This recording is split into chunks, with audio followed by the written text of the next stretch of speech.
anything you wanted to talk about? Anything you want to come clean to?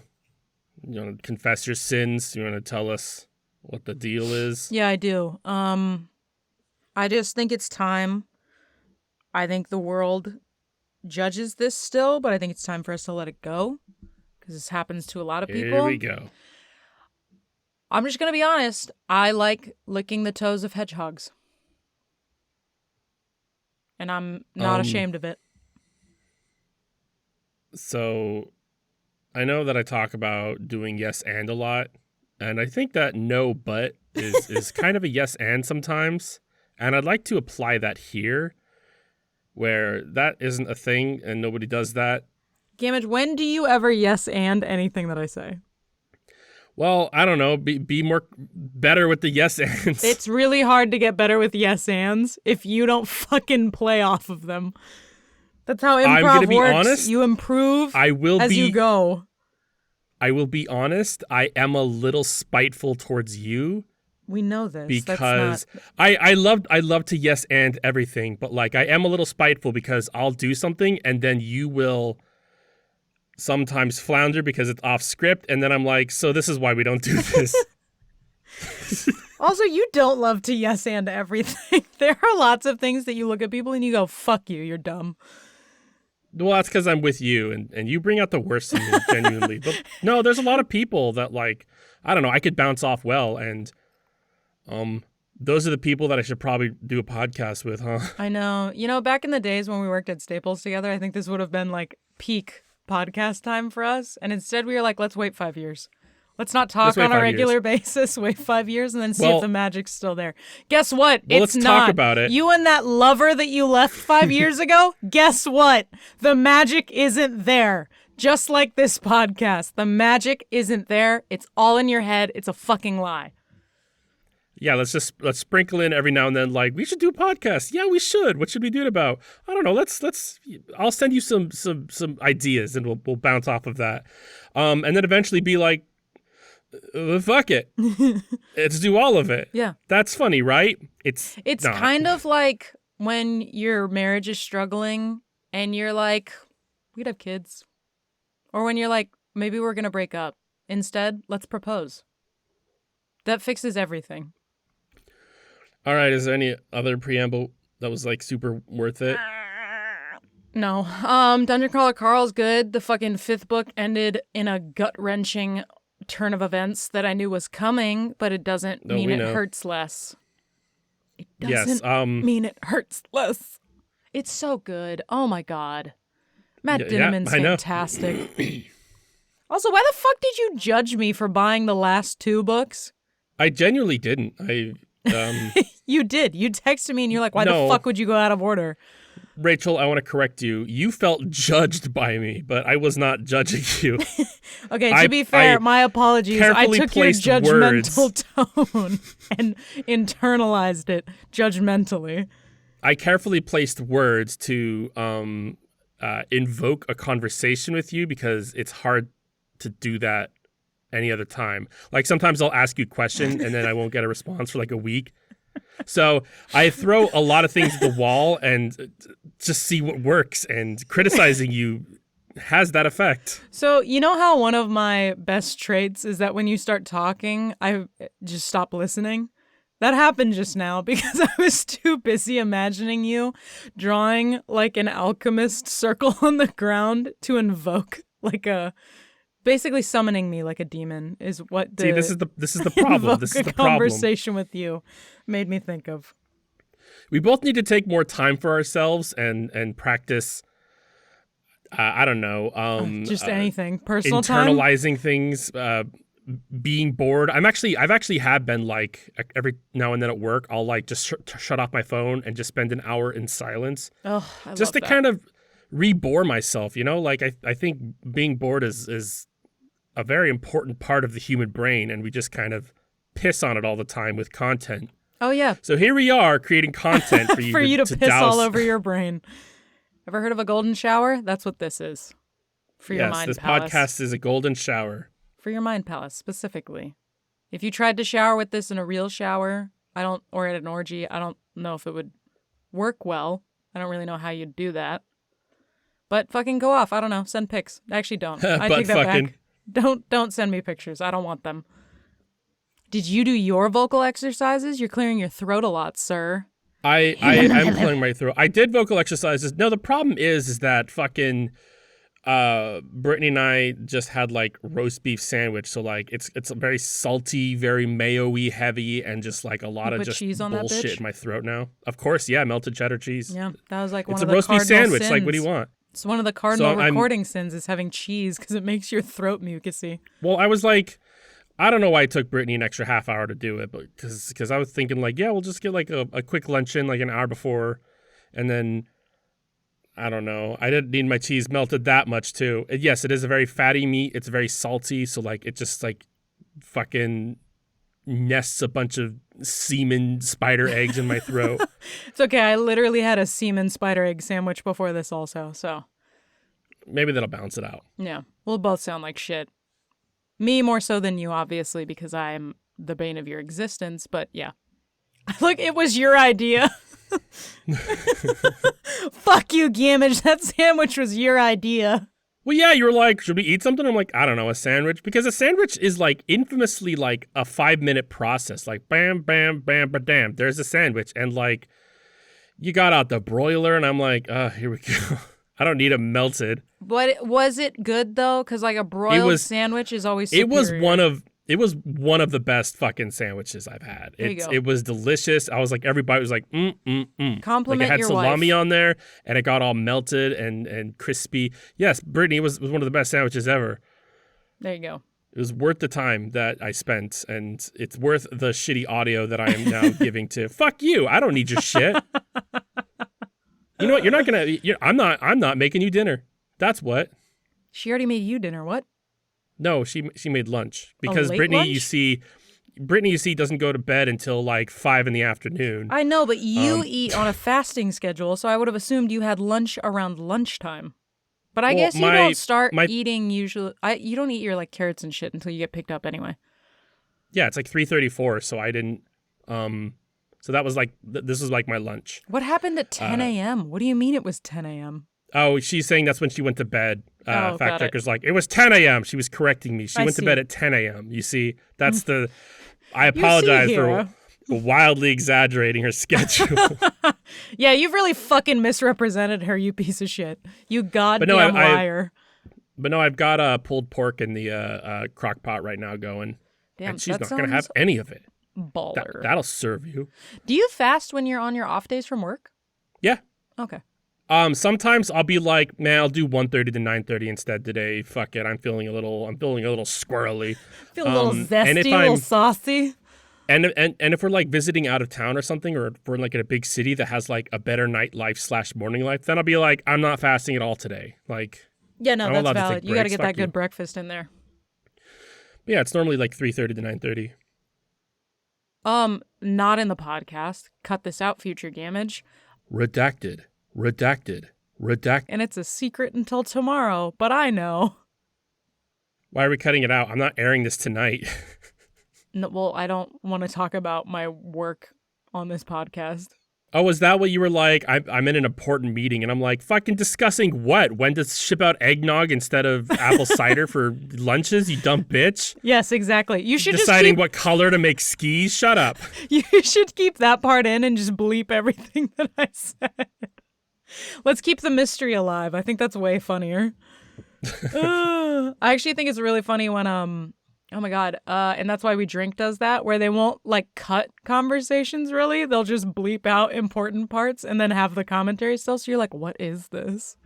Oh no. Yeah. I've got beeps. I can do that. Yeah. I'll probably do that. Cause I liked your comment in return. Was good. I almost texted you that too when you're like, I'm in an important meeting, and I'm like, your job, not important enough to have a meeting. Nothing you've ever done is important enough to have a meeting. Fuck off. Record your voice saying redacted in a monotone. Redacted. Okay, here it is. Redacted. Is it just going to repeat? Or do you think that's what long I'm gonna enough? do. I hope it's long enough that it has to be like redacted. Yeah, I was going to say redacted. Oh, it'd be so good. Yeah, that's the plan.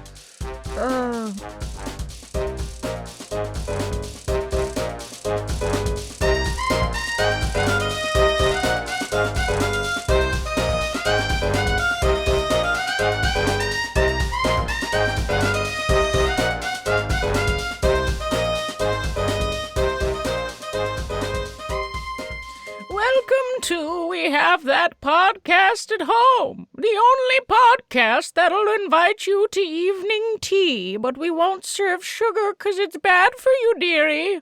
I'm on brand Rachel. I'm on brand Gamage. Each week we spin a wheel all Russian roulette style to figure out how we're gonna get mad at each other for. And last week we hit true crime.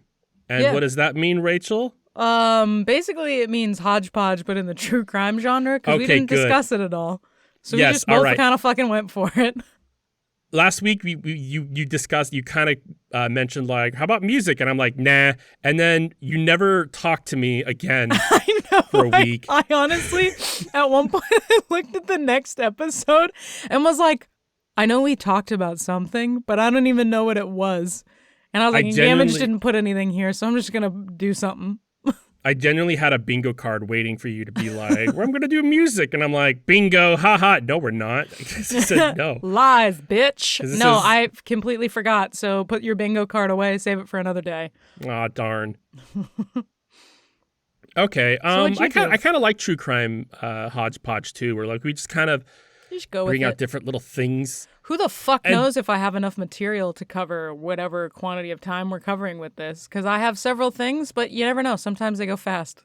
Yeah, I think that I'm taking true crime as not necessarily I want to talk about a murder, but like I want to do a true crime-ish kind of documentary thing. I want to pick something and do a fucking book report on it. Oh, like American Vandal? Not quite, because that's still true crime. Okay, yeah, fair enough. It is still a crime. That it is. Pooping on people's lawns is a crime. That's what it was, right? No. Well, I remember the first. The first one was Dicks tell me on about Cars. this TV show. And then the second one was, I think, putting laxatives in the lemonade or something, so everybody shits their pants after lunch, which is a baller move. I think that one was based on a true story, too. Like, they're both satire. They're both fake, but, like, the second one, what did actually happen? And they were kind of, like, doing a lot of... recall being so high the first time that I watched that show that it took me easily more... What is that sound? Sorry, hold on. What? There's like a knocking sound. Then I've heard it a couple times and I'm just... She's still high, by the way. That's how high she got. That's how high I was. She still hears knocking every now and then. It's permanently in her brain. I can do about it because it might be like a tree on the outside of the house or something. Because it's not coming from inside the house. I'm just waiting for it to be high. Like... Yeah, anyway, I was really high watching American Vandal to the point where it took me, I think, easily more than an episode. Partially because I had a lot of wishful thinking where I wanted this to be real. It took me like more than an episode to be like, this is satire. This isn't real. I mean, the guy drawing dicks was Jimmy Tatro. Yeah, I didn't know him until that. So that wasn't helpful for me. So I guess I'll kick this off. I'm going to talk about pineapples for a little bit.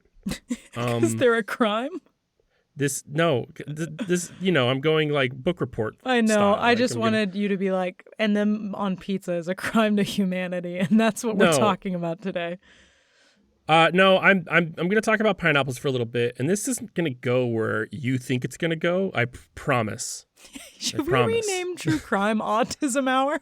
And we just deep dive on whatever we're interested in that week. It'd be so good. I actually like that so much. We're doing pineapples. I'm fucking replacing it when we're done. Executive decision. Oh, fuck. George Washington once wrote, "None pleases my taste as does the pine," in his diary regarding the pineapple dwarfing all other fruits. None pleases my taste as does the pine. A direct quote. I think it deserved more eloquence. Well, we don't know how George Washington sounds. All of his recordings were lost to history. Sorry, let me coat my teeth in wood and try again. Fourth, fourth, and 70th. Oh, wrong president. My bad. Yeah, so pineapples have a very interesting history. Rachel, do you know anything about the history of pineapples? I know that in 1850, somebody took a pine tree and an apple tree, and then they made them kiss, and then we got pineapples. So when I said this is not where you're going to go, where you think it's going to go, I guess I was wrong. You knew exactly where it was going to go. Yeah, I know a lot about pineapples. That's all I had. No. Thanks for trying to cover it. Sorry, I just blew it out of the water with my autism hour interest. Weird. They actually crossed over this week. I studied pineapples too. So, despite the cultural association, pineapples did not originate in Hawaii. Did you know that? Where are they from? They're actually from South America, and archaeological evidence finds them as far back as 1200 BC, cultivated by the Mayans and Aztecs. That's dope. It's funny, I actually did not know that. Yeah, but it's funny because Hawaiian pizza is Canadian. Like, what the fuck? Yeah, like pineapples were introduced to Hawaii in 1813, and they wouldn't even become a staple of Hawaiian culture until like the industrial push in like the 1900s. So Hawaiian pizza was created by Canadians. It's not even Hawaiian. What the fuck? I love the world. Shit's so odd. Sometimes shit pans out, you know? Yeah. Sometimes things are weird. Indeed. Wow, it's funny that I just said that. So, super cool history guy Christopher Columbus. Oh, God.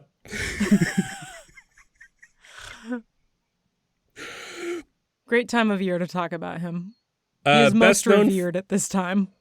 Yeah, isn't that funny? Best known for stumbling around the dark and taking credit for things that already existed, would encounter the pineapple and become enchanted by it. So he would call it the most delicious fruit in the world, and he would compare it to a pine cone.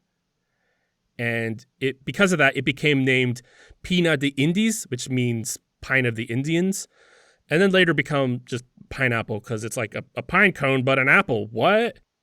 So Christopher Columbus would haul a fuck ton back to Spain, but they mostly perished because pineapples rot like fucking fast. They're like, not as bad as avocados, but close.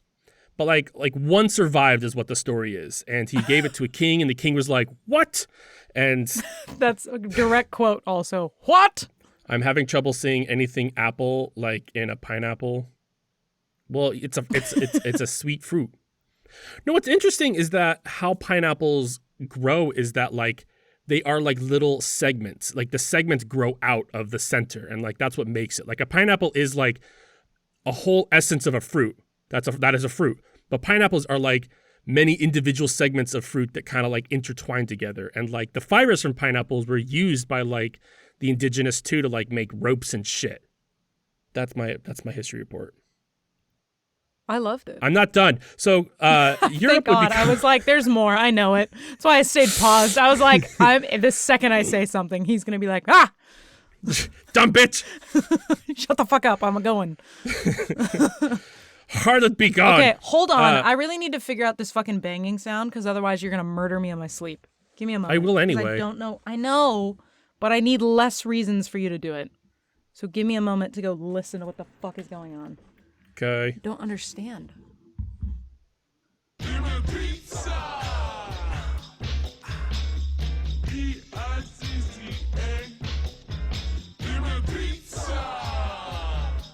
Who the fuck knows? It literally was like, she's listening now. We're done. I'm being haunted by a really inconvenient ghost. Maybe somebody's doing hammering outside or something. Oh my God. I had the craziest fucking dream last week where fact checker says plot twist. I've developed high blood pressure and it's just my heart beating. I was asleep. And then I started having, like, a lucid dream where I started being able to control things. And I was like, okay, dope. Like, let's go do something fun instead of whatever the fuck this boring dream is. And then I woke up from my lucid dream and I was like, damn, yep. lost it. That sucks. That's how a lot of lucid dreams are. Yeah, so it gets different. So I wake up from my lucid dream, and then lo and behold, I did not wake up from my lucid dream. I was in a dream version of my bedroom where this like shadowy, fucking lanky, tall demon creature was skulking around the room. And so, you know, when you're like in a dream and you have almost the molassesy feeling where like you can't really move very quickly and you can't think very quickly and you're like, you can't form words and shit. Like you're just like a slug creature that's slow as fuck. Rachel's just discovered sleep paralysis. Isn't that adorable? No, I've experienced this before. I have been battling sleep paralysis my entire fucking life. And yes, the shadowy creature is very integrated into it. Yeah. And there's like a lot of like old, I'm going to go off of a different history lesson outside of Pineapple. There's a lot of like old history regarding like sleep paralysis. There's like a lot of paintings of like gargoyles standing on your chest and stuff. Yeah. Yeah. So I wake up in my room, I'm experiencing this like sleep paralysis-esque experience, and then I like get myself, I swear to God, what is this sound? Hold on. Again? What is this? Half of this episode, like Rachel's whole content is just going to be her trying to figure out this knock. At the door, I'm going to be mad. Lay down. You gotta be chill. You gotta wait out here. Otherwise, I'm kicking your ass downstairs. It dog.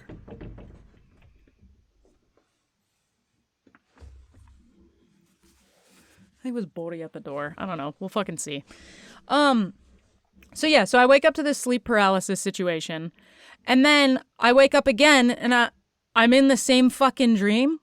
Where like I am back in my room and then the fucking creepy misty creature comes floating in. And this happened over and over and over and over and over again. I felt like I lived like 1,000 fucking iterations of this. And then it got to the point. This is my favorite part.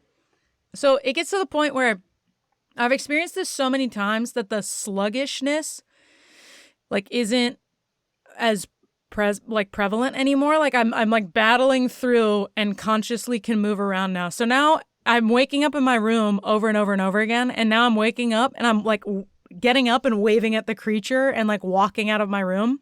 And for some reason, my brain was like, go talk to Ashley down the hall. You'll be able to determine whether this is a dream or not once you start talking to her. And so I kept just going, like getting up, waving at the creature, walking down the hall, and then talking to her. And then I'd restart again, back in my bedroom. And so at this point, I'm like going fucking insane because I've done this 1,000 times. It's like the world's shittiest fucking Groundhog's Day. And then one of the times I wake up, my walls are green now for some reason, like green screen green, like a gross green. And there's clutter everywhere in my room. And for the ye who do not know, I'm kind of a neat freak. So I can't do that in my personal space. So like there's clutter everywhere. And I looked at Ashley and I was like, how the fuck did this get in my room? Like, what is this? And she was like, oh, I put this in here because like this is all of your stuff that you needed to go through. So I thought you'd want it up here so you could go through it. And I like that. This was my breaking point, was me being like, fuck no. I can't deal with demons and a cluttered room. This is where I like kill myself. I'm done with this. So I woke up from that one because her response, I was like, she would never do that to me. She knows that this freaks me out. And then I woke up again in a slightly less cluttered room, and it wasn't green anymore. And this time I asked Ashley and was like, why is my room cluttered? And she was like, you put this here. And I was like, that's fucking insane. And that's what broke me. That's what made me be like, no, this is impossible. Like, I refuse to deal with this anymore. Like, this is where I'm done with this, was the clutter in my room. So then I woke up again, but I was in some red fucking hallway thing where I was lucid dreaming again, but I was also being chased by a demon. But I was like, this broke the cycle. And then I woke up for real. Anyway, that happened in an hour, but I felt like I lived a century and it aged me. Oh, I was expecting you to say, it's like saying like, and then you went to the prom and then you went to the punchline, but there's no punchline. Ha ha ha ha ha ha ha ha. Yes, and?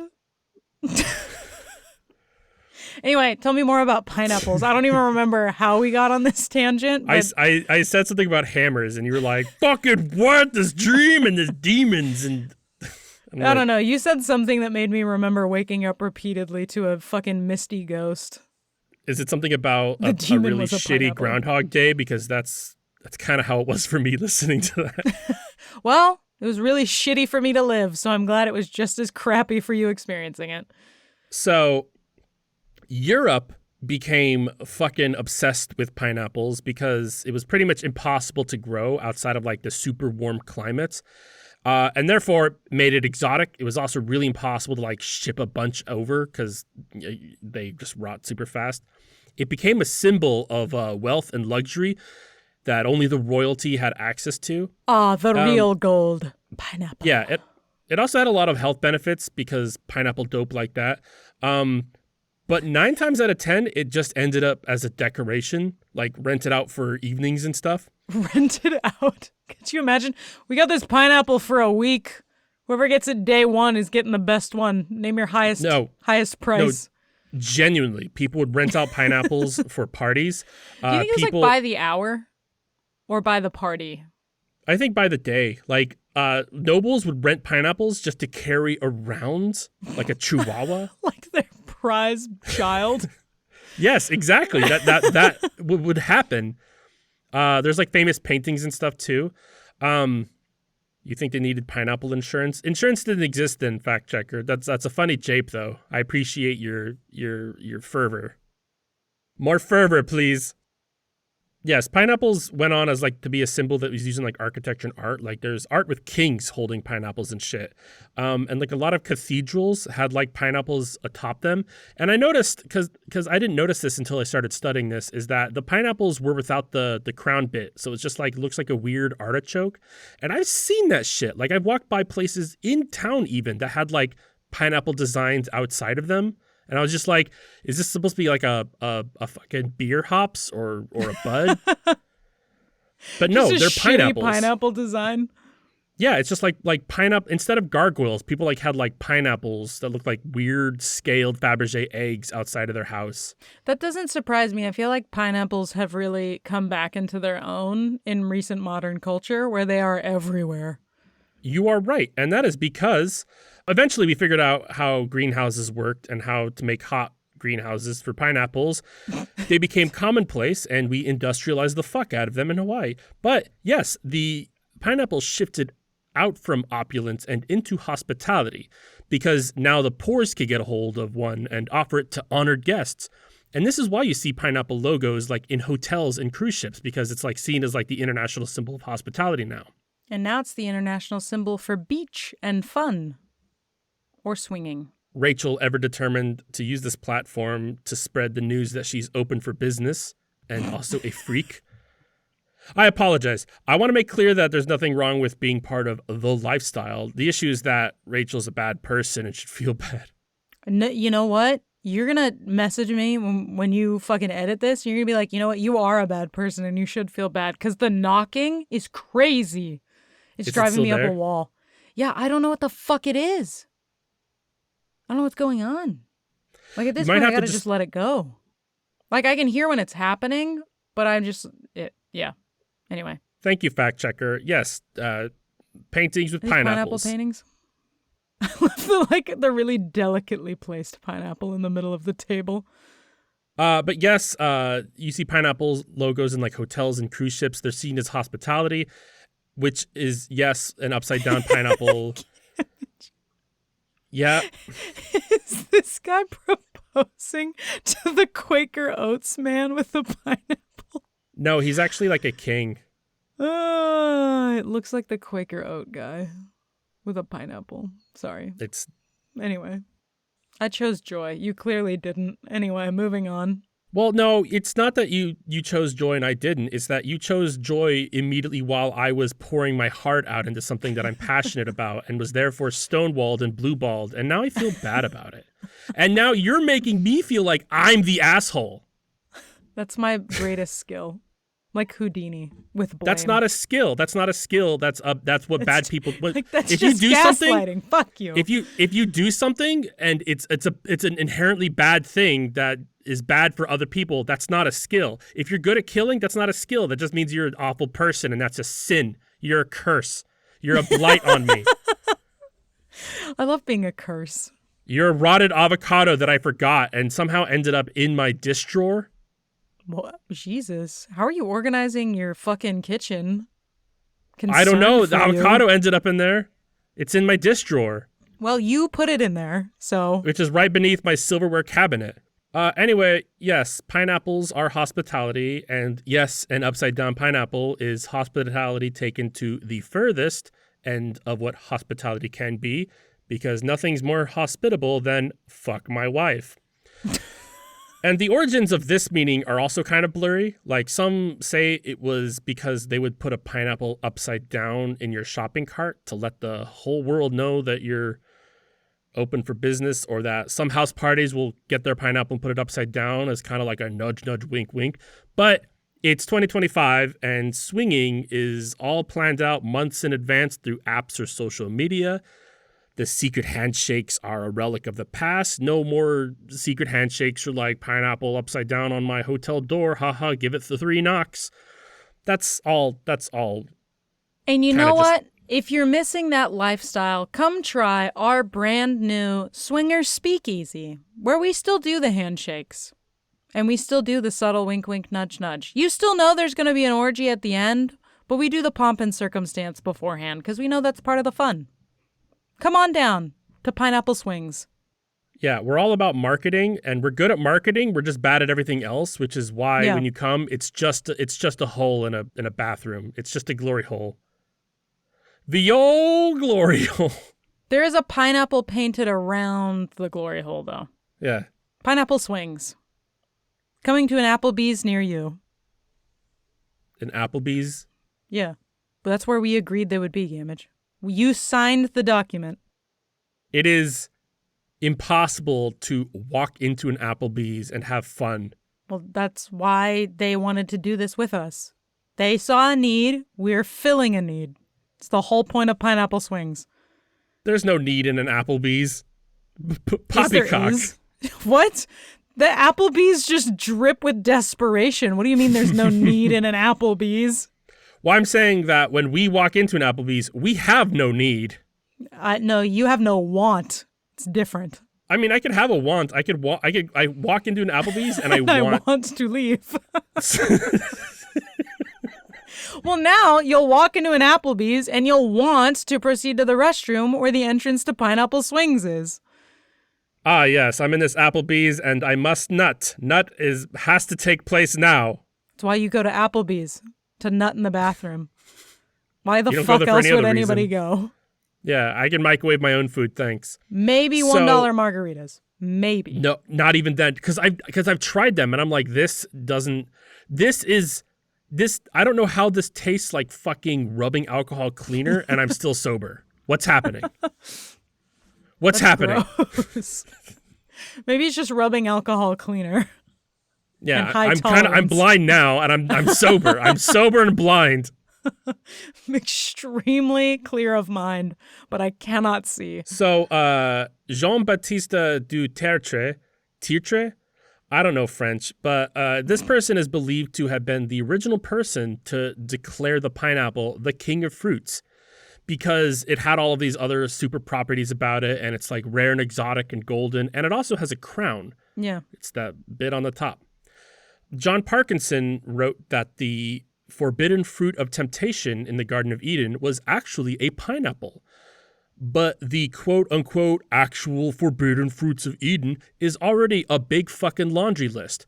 Grapefruits, bananas, figs, pomegranates, grapes, pears, coconuts, wheat, mushrooms. It's a fucking mess. So we're all told that the whole eating of the apple is the sin part. Could you imagine a fucking coconut? It's like That's when you're like, I didn't mean... mushrooms and wheat. It's like, a bundle of wheat. That's what I want. The knowledge. Well, the coconut just hits me like when people are like, I accidentally cheated on you. You're like, nah, bitch, that was a choice. You didn't accidentally take a bite of the apple. You had to fucking take that shit down. You had to find a rock big enough to crack the coconut. You had to bash that shit multiple times because I know you didn't fucking succeed on the first time. Well, you also had to hack off like the outer green bit too, because you're not even at the brown nutty weird thing yet. Yeah, you had to work so fucking hard for that just to get like a scraping and a little bit of a juicy coconut. And when you smash it with the rock, like half the milk goes away. You didn't even get it.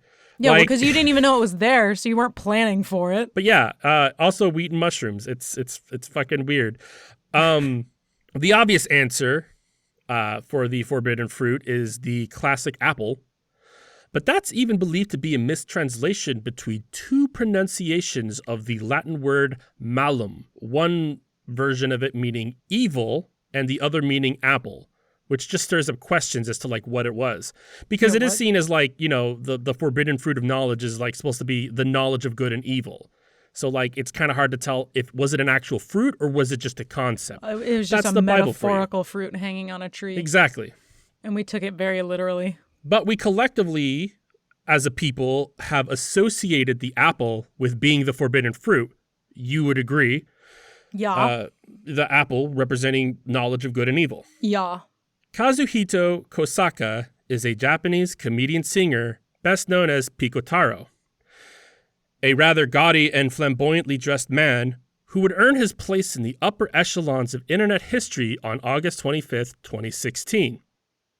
I'm talking, of course, about PPAP, or Pen Pineapple Apple Pen.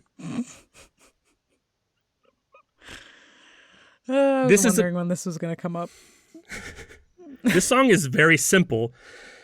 Pikotaro would address the people regarding items in his possession and like pantomime them. The first being a pen, a simple pen with purpose and intent. Rachel, I don't know if you know this, but the first pens were invented by the ancient Egyptians in 3200 BC out of bamboo or reed. They'd be used to carve into clay or write on papyrus with ink. Neato. So 600 AD, much, much more time later, is when we'd get the quill pen, and then it's all downhill from there. But the takeaway here is that the pen is the invention of man by the need to record knowledge or communicate information. That is what the pen is. So when Pikotaro pantomimes inserting the pen into an apple with fervor, this is humanity piercing the forbidden knowledge of good and evil, and he designates this apple pen. Pikotaro then proceeds to take a second pen and a pineapple and repeats his prior maneuver, inserting the pen into a pineapple pen. Rachel, I want to bring attention to the manner in which this is pantomimed. He brings his hand up as though he's holding the pineapple from beneath. When he inserts the pen, he rotates the pineapple to its side. So when the pen is inserted, it is through the crown.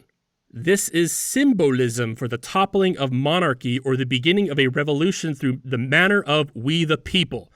The king of fruits has been pushed over and the crown broken. I'm not finished. Pikotaro famously takes both newly fused materials and synthesizes them together a final time with the iconic enthusiastic moan he does and declares this max-level construct pen, pineapple, apple, pen, and celebrates with a dance before holding it high into the sky. The message here couldn't be clearer. If we as a society are going to ascend to a higher plane, we need to recognize evil and bring it to justice, release the Epstein files. I'm done. That was a work of art and not a crime. Don't let your wife lie to you. I don't. She lies to me all the time. Well, then you let her lie to you. You haven't beat it out of her yet. That was Anyway, what do you want to talk about, Rachel? That was so well done. And I'm absolutely adding autism hour to the wheel because I love this. And this will become a staple for us. Oh, fuck. Well, in a show of what is constantly my lack of creativity in comparison to yours, we're doing true crime or movie time. Oh, dope. I love this. A group steals jewels from a museum in a well-planned 7-minute heist. Didn't this just happen? I don't know. Did it? I'm going to say real because I'm pretty sure this just happened. Yeah, this is the heist for the Louvre that just happened like 2 weeks ago. Bitch, I'm well read on society and what's happening. No, I know. I figured that one was like literally just for fun that I put it in there. I love that their fucking security password was Louvre. I believe it though. If you've worked anywhere like high up, if you've worked in retail anywhere, you know that the password's fucking stupid and simple because there's way too many moving parts and corporate couldn't be fucked. And everybody's stupid and simple, so we have to keep it equally as such. Because if you make it even a little bit too complicated, then everybody else that's in like the same circle of like admin that you are, there's not everybody else is like, oh, what is it? I don't remember it. It's complicated. Like you gotta you're working with your weakest link. Just like this podcast is working with our weakest link. Well, hey, today it's not me. It's Brittany. She lied to you about the sandwiches. Anyway, but yeah, very topical. Awesome. I know of it. I don't actually know the details. So by all means. Oh, you actually want me to tell you about it? Yeah, of course. Oh, okay.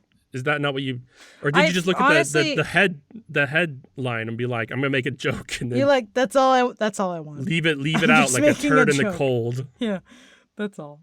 No, I'll read it to you. Hold on. I gotta go find where it was in my thing. I honestly forgot that we did that. And I don't know why I saved it and everything. And then was like, no, I don't need to look at that. That's unnecessary. On the 19th of October, 2025, thieves disguised as construction workers stole 8 pieces of the French crown jewels valued at approximately 88 million euro from the Galerie d'Apollon of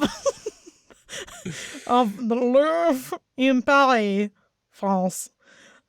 The robbery took less than 8 minutes. Shut the fuck up. The article I read first said 7. Fuck you.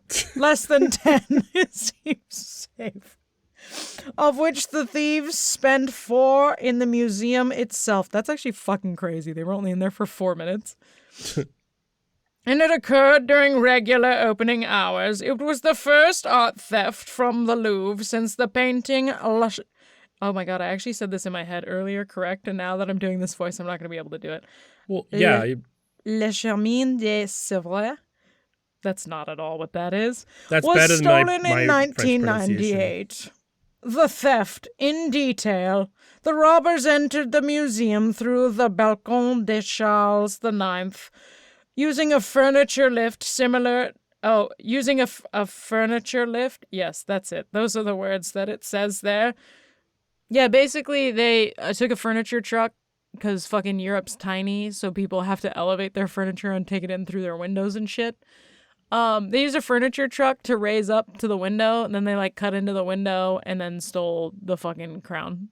And then skadoodled in less than 10 minutes. Skabangled. They used a disc cutter to cut through the glass to access the gallery. Trigonometry. Trigonoming the security alarms. I can't wait. Oh my god, I'm reinventing the wheel after this. I have so many ideas. I just want to do bad history where we read a real thing and just fuck up words randomly. Trigonometring the security alarms. Rachel just discovered drunk history. Yeah, basically. Pretty much. But the problem with drunk history is it's not, stupid.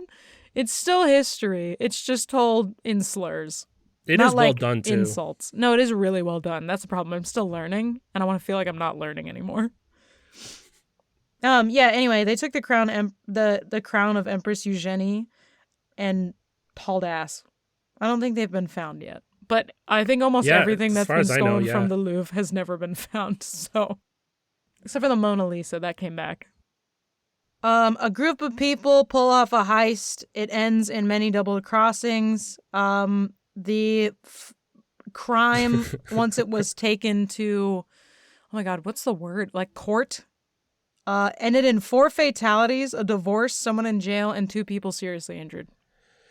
I'm gonna guess movie just because like this doesn't even sound like a plot to a movie. It just sounds like the concept. Of, the like, idea, the theory of a film. There's many double crossings and stuff. Like you know how a movie would work. You know how it is.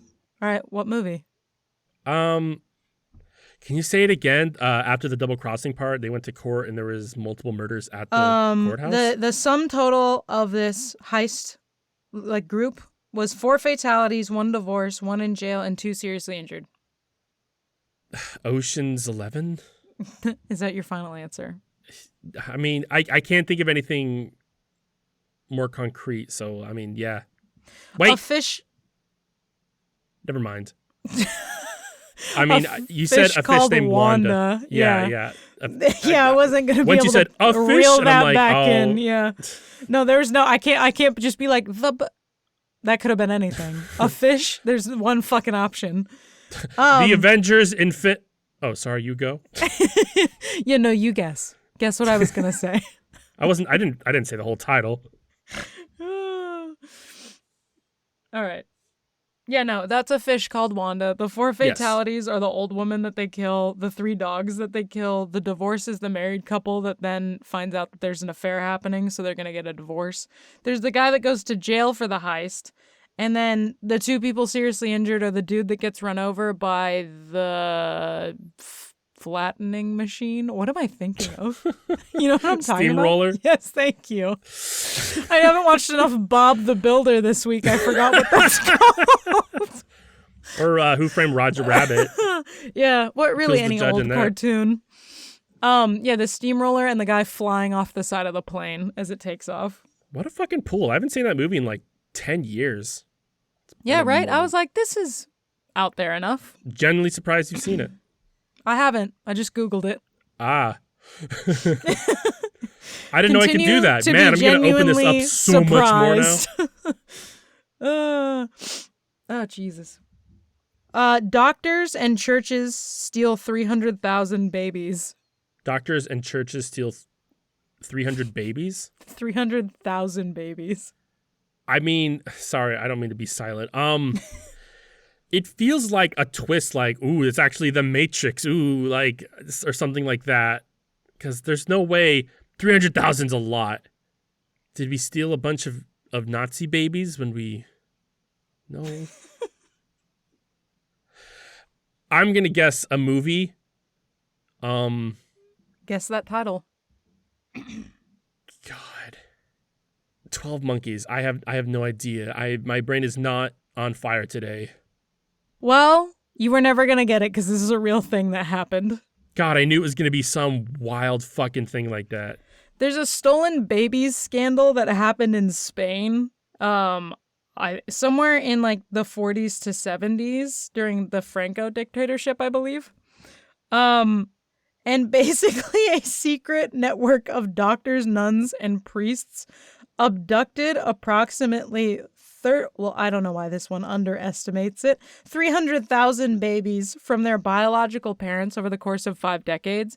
There was various versions of doctors lying to people, like they would have a baby and then they'd be like, your baby died. Oh shit, I remember this baby. now. Yeah. Yeah. And then there's I knew it was a lot. I did not know 300,000 amount though. I was like, wow, 80, that's a big number. No. 300,000. Yeah, much. It happened over I think 5 years. Yeah. Or sorry, 5 decades. I don't know why I said years. 5 decades. It's a long time to be stealing I heard babies. years, but I understood decades. Yeah, you got me. And then the nuns and the priests would show up to people's houses and be like, you're actually unfit. We're taking this one. And then just leave with their baby. And part of the reason that it was hidden for so long is the hospitals and churches and like Catholicism was so heavily revered at the time that people were like, that couldn't possibly be a thing. They're not stealing babies. Fun fact, they are. And they're giving them to better couples. Better couples. Rachel said better couples. Yeah. Fucking remix that. Better couples. No, that's literally, they would just give them to better couples because they were like, we've deemed you worthy. In the case of the doctors, they frequently gave them to couples that were unable to have children and were like, it's the gift. My issue is that you said now. better couples, not what they believed were better couples. Well, they're better couples, Gamage. I guess they were. Damn. According to the church, and who am I to question God? I mean, I get it. He made the mushroom that Eve ate, or the wheat that she turned into bread. Yeah, I don't know. Stalk of Nobody wheat. knows. Nobody knows. Do you think she wore like a trucker hat and just had a little stalk of wheat hanging out of her mouth? Yeah, and Adam came back and he was like, "This isn't what I wanted." Yeah, she wore a trucker hat and then also had like a can of chew like in the back, like you could see the imprint of the can in the on her butt where the leaf was. Yeah, like, the back just a little pocket of her circle maple indent. leaf. Yeah. No, and it's she also modern had day. like then she also had a thing of Jack Links with her at all times too.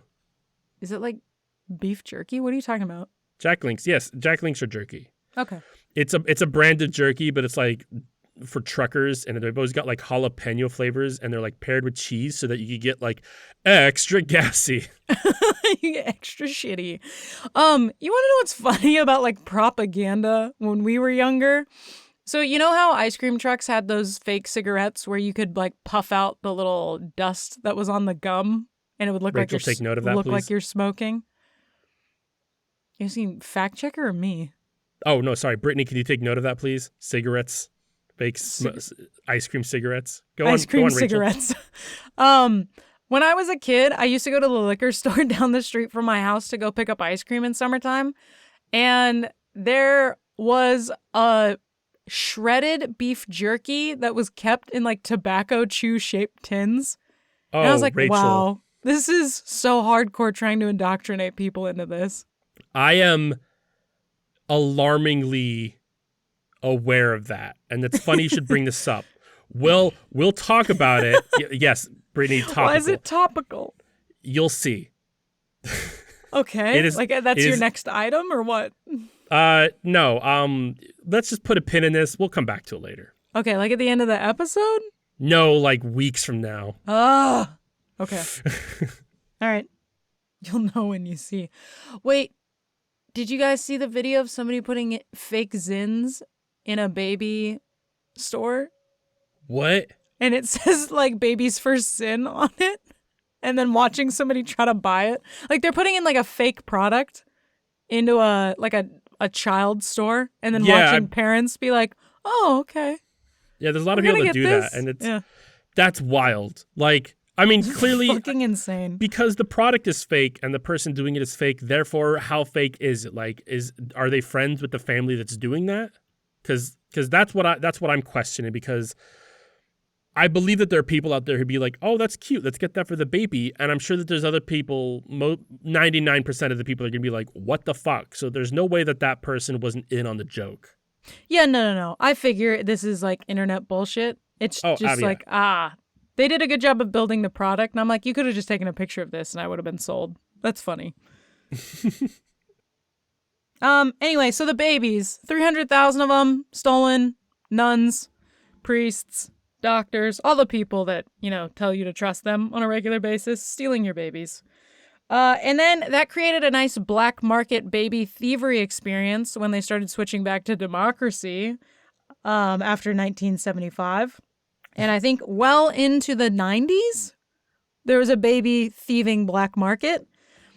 Anyway, the fun part is one of these babies discovered that they were a stolen baby, and then they tried to sue the doctor that stole them. Only the statute of limitations had expired because it had been more than 25 years, which is fucked up. So the guy didn't go to jail. Yeah. I don't think. I'm pretty sure. I feel like the statute of limitations needs to be altered. It might be. I'm not a lawyer, but like I feel like it should be dependent on the crime and how much damage it did to the victim. Like, if it's literally like you were a baby and you had no awareness and like you found out that your entire life is kind of a rocky fucking lie, I feel like there should be no statute of limitations on that. You should be able to just pelt the fucking doctor in the head with a bunch of rocks like until death. I think if there's reasonable fucking evidence, then yeah, there shouldn't necessarily be this like crazy ass long statute of limitations, because like a lot of the times it's because like evidence deteriorates over time, so it can't be really used. But in this fucking case, there's records everywhere. Yeah. Like, and I gotta wonder, it's proven. Like, I gotta wonder how the statute of limitations actually works, because I've seen it in movies in both ways, where it's like, statute of limitations, I'm immune. Like, darn, you are. Damn, okay. Go home, everybody. But I've also seen it where it's just like, I did murder him 60 years ago. Well, you're going to jail now, Grandma. Like, I've seen it in both ways. Like, which way is it actually? Yeah.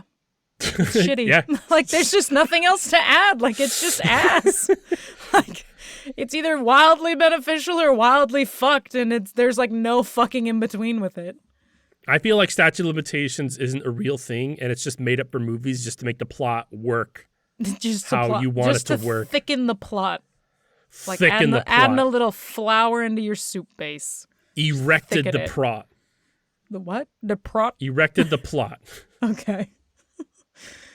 Next up, this was a news story that uncovered that citizens of this, I can't say the government because it'll give it away. Citizens of this particular government were being drugged into violence to push a political agenda. I mean, this is a movie, I'm guessing. All right, what movie do you think it is? This is Batman Begins. Why do you think that? Because in the first movie, Scarecrow gasses the entire city of Gotham with fear gas to make them attack each other, and everybody's all crazed by it. Oh, it's not. It's not that. It's Zootopia. Yes.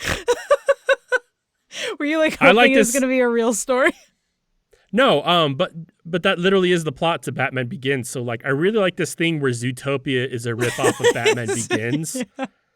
And that's what I'm going to roll with from now on. I feel like every time I think about Zootopia, this is where it's at. Which one's Batman? Probably the bunny. I feel like she's more useful. Ra's al Ghul's just like a walrus. Bruce, you must do this. What are the bats? Would they just still be bats? I feel like that's too on the nose. It would be too on the nose. Every time I think about the logistics of Zootopia, I get mad and I stop thinking about it. And I'd like to stop thinking about it now. What logistics of it don't you like?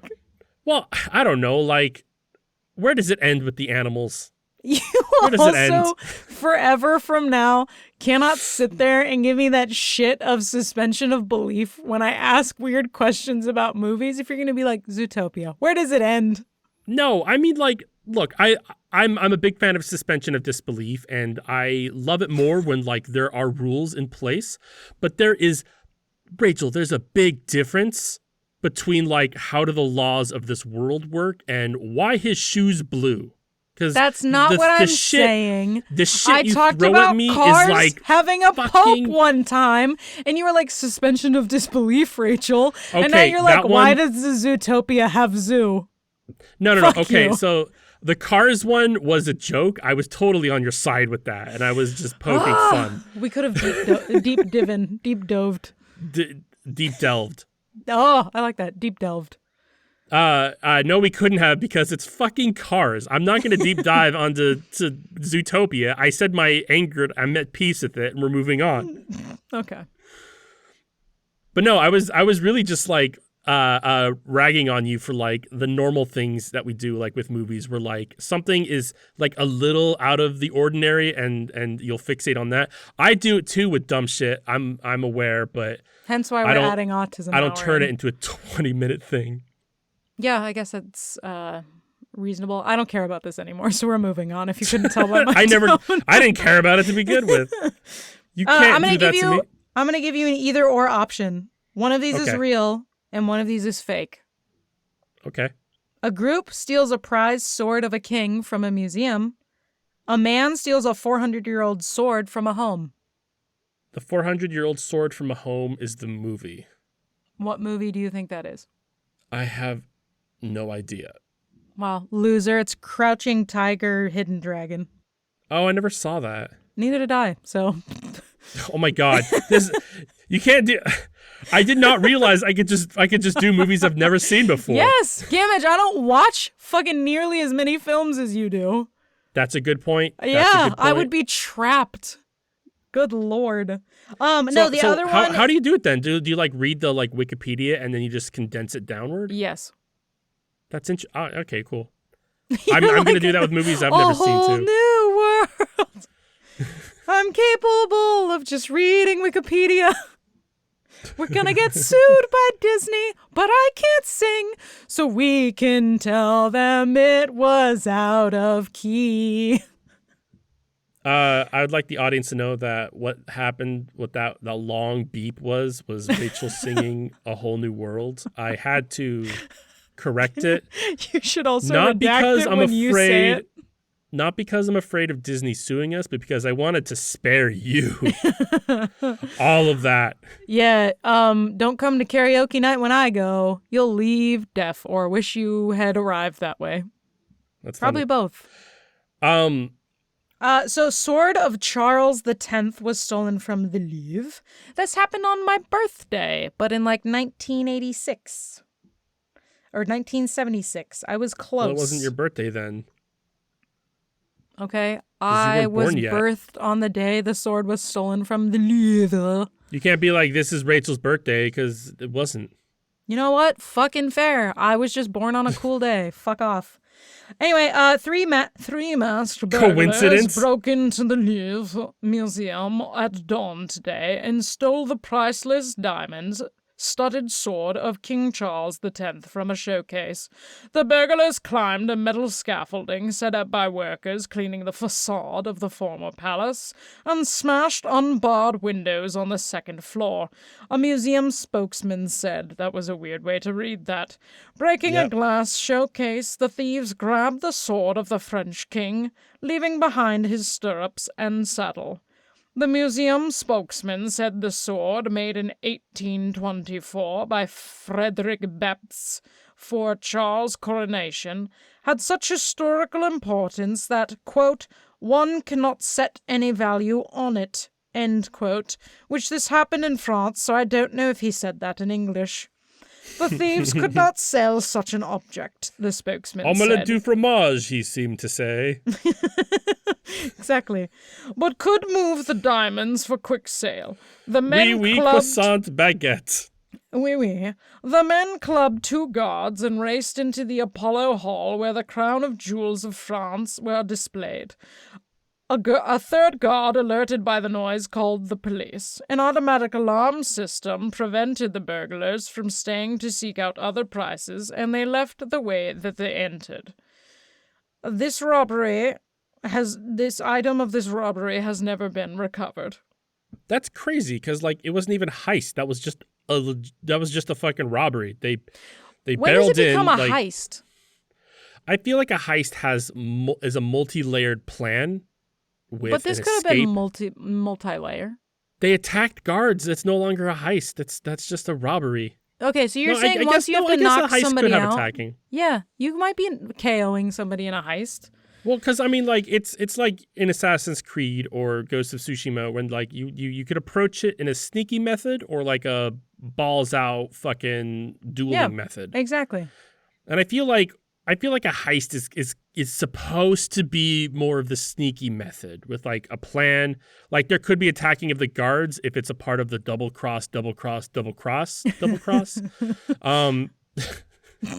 Thank you for getting but like, it right. if you have to rush in by beating people and then just breaking glass and taking shit and running, that's not a heist. That's just a robbery. Like you don't say, I'm going to heist the gas station. Okay, but what if... Could you imagine? Cheryl, pull up. What do you need? You just like really need gum? No, I'm going to heist this gas station. I'm going to heist this 7-Eleven. Get the fuck out of my way. Yeah, I don't know. What if they planned a heist, but then it went poorly, so they had to beat the shit out of people? I feel like that's like when you're trying to sneak through. I get that like, I don't know. Your analogy is working. It is a heist gone wrong. Yeah, all right. Heist gone awry. They heist a ride. And they beat the shit out of some people. But it does seem like I don't know the beginnings of the heist, but it does seem like they just walked either fucked up super fast, like they went, "Oh shit, I thought you were off today," and then or like at what point did this heist go awry, or was it even a heist and just like I wonder how far I could get. Well, they before use getting scaffolding. suicide by police. They use scaffolding to get into the building and broke a window to get into the building. That's a good point. That's pretty far. Yeah, so them breaking in makes it count as a heist? I mean, like... Because that just could be breaking and entering. There's arguments having to be made both ways. Yeah, but like they had a plan. They used scaffolding. They used an alternative entrance, but then like maybe they weren't paying attention to the guard's schedule and were like, oh shit, maybe they were really bad at it. But like it is a heist gone wrong. Yeah, no, I'll take that. It absolutely is heist gone awry, but I think we have settled on it is a heist. Yeah. Okay. What you been listening to this week? This week I have been listening to the Dollheads. I don't know if you've heard of them, listened to them. They are... I don't know either. Somebody asked me yesterday if I'd listened to Mimsky? That doesn't sound familiar to me. Mitski. And I was like, no, I've never heard of them. And then I listened to the first song and went, yeah, I've heard of them. So yeah, that happens a lot. Yeah. Who's to I mean, say? that's kind of what this segment started out as, is like, I've discovered artists that are bigger than I can imagine that I didn't know exist, but they are big. They're on the Billboard Top 100, and I'm unaware of it because I don't listen to the radio or stay up to date on shit. So sometimes I'll just find somebody who's like, wow, this person's been big forever. And thank fuck for not listening to the radio. I had to subject myself to that the other day for like 20 minutes, and I was like, why is it playing the same shit it was playing 10 years ago? That's fucking crazy. I had to mute the Decadeology subreddit because it's just garbage. It's just people complaining about the times are a-changin' and they don't realize it yet, and that's their problem. But I've been seeing like a lot of shit of like, wow, music's the worst it's ever been. Wow, 2025 has been the worst year of music. And I'm like, you are fucking so wrong. Your head is buried so far up your ass. Yeah, a lot of them are like, the one that made me go, because it was recommended to me. I didn't seek them out, but like I definitely was like scrolling and I saw this one post of like, how come there's no summer jam this year? There's no good song to represent the summer. Every year has a big summer jam and we don't have one. And I'm like, speak for yourself. I have so much songs that I've just been listening to nonstop. Fuck off. You just gotta find your fucking summer, man. You're just not gonna do it in your car on the radio. Go explore life. Yeah, I'm sorry that the music labels haven't been advertising specifically for you. So the Dollheads are a sibling punk band, ages ranging from 15 to 18. Very young. Like they started like 2 years ago. So like the youngest one, he's the drummer, was 13. Damn, son. Okay. And then the lead singer guitarist was like 16 at the time. She's great too. They go hard. I don't know if you know that. My algorithm recommended to me one day, Burger King is hiring. It's a very snarky song about shitty troll comments telling them that like their music isn't good and they suck and they're going nowhere and that Burger King is hiring. And the song is saying, nuh-uh, you. It's great. but like I love that like, you know, somebody was like shitting on these children, literally 13 years old, who's playing some of the best punk music I've heard in fucking decades. Like, wow. I also recommend their cover of 99 Red Balloons. I was about to ask you if you'd listened to that yet. Oh, did you already pull up their thing? You were already typing, already looking? Yeah, I made sure that I was typing while I was talking, though. No, the issue is that you look this up and go like, oh, wow, did you listen to this? Like, yeah, I'm getting there. If you fucking... Well, no, I was waiting until you were done. If it was never mentioned, I was going to inquire about it. I waited until you fucking said it. Fuck you. Another Oat and Freddie. Yeah. I recommend Freaks. Gamage, have you heard Freaks? Exactly. Yes, 99 Red Balloons, they do a cover of that. They do a cover of the punk cover of it, which is... Oh, that's interesting. Well, yeah, because Goldfinger does a cover of 99 Red Balloons. Look, I'm a very simple machine that converts punk covers of 99 Red Balloons into serotonin. That's what I process. That is all that I process. And yes, I don't know why there's so many punk covers of 99 Red Balloons, but like, whatever. Like 7 Seconds did the first one, and then Goldfinger. We actually cut our wedding cake to that song, the Goldfinger cover of it. Yeah. Damn. I got way too much freedom for our music choice at our wedding. You nailed it. Britt was mostly like whatever. But like our walking, like the bride walking down the aisle song was the violin and piano cover of Eyes on Me from Final Fantasy VIII. The like You're Married Now song where you walk up the aisle and out. I don't know what that's called, but that was Electric Light Orchestra's Turn to Stone. I don't know why I picked that. I just liked it. And then like our Introducing Mr. and Mrs. Gamage song was just the Space Jam theme song. I don't know why. That one I don't know why I picked it. You're like, I just did, and that's all that matters. And then yeah, 99 Red Balloons to Cake Cutting, which is funny because the song is about the nuclear apocalypse. So, and then yeah, the Florence and the Machine cover of Stand By Me was our first dance. Have you listened to their new album? No, but I need to because somebody was just talking to me about Florence and the Machine. Yeah. Also their new album. And I was like, fuck, I haven't even thought to listen to Florence and the Machine anytime recently and forgot that they exist, have a nice voice, and make music. It came out on Halloween, and like it's a very witchy album. Ooh. I feel like she'd pull that off well, so that's exciting. I will not spoil nothing. Okay, thank you. And the third song I'm going to recommend is MUD. That spells mud. But really the whole album, Adolescence, which came out earlier this year, is like my recommendation. The Dollheads, really great punk music. Fuck yeah. Conveniently enough, you've recommended punk, and I'm going to recommend post-punk. Well, to be fair, the Dollheads are post-pop punk. Like, it's closer to, like, Blink-182. I stopped caring about subgenres because they're stupid anyway. And honestly, 90% of your hardcore, this is real punk, those guys suck. Like, their music might be passable, but they're pieces of shit. Henry Rollins, I'm looking at you. I just think he's kind of a big tool. I don't know. Like, he's kind of a dickhead to people for no reason. And I'm like, why? Black Flag, I don't think Black Flag is good enough to warrant this behavior. To be a twat. Sorry, I didn't mean to go on a tirade, but here we are. Sorry, Rachel, who are you recommending? So I'm recommending Idols. They're a British post-punk band, or in Gamage's case, they're a British punk band. Because we don't do sub-genres here. Shab. No, Idols is a pretty cool band. The songs that I'm going to recommend to you by Idols is going to be Fight a Man with... Don't ever fight a man with a perm. And then I'm also going to recommend... They have another one. That came out like, you were like, I'm going to recommend... Sorry. Hey, real quick. Don't fight a man with a perm. I just remembered this. You need to know this. Anyway, the songs I'm going to recommend. I want to make sure you're okay. Also, I said it wrong. It's never fight a man with a perm. Hey. I'm scum. Ho, ho. But never that fight a man with a perm. That album's got to go. Those are all songs also. I'm Scum, also a good song. And Gift Horse, also a good song. Those are some pretty popular ones by them, but their most popular one at the moment, they just released on Thursday with the Gorillaz. Oh, and it's actually I haven't listened to that one. Really fucking good. It's called The God of Lying.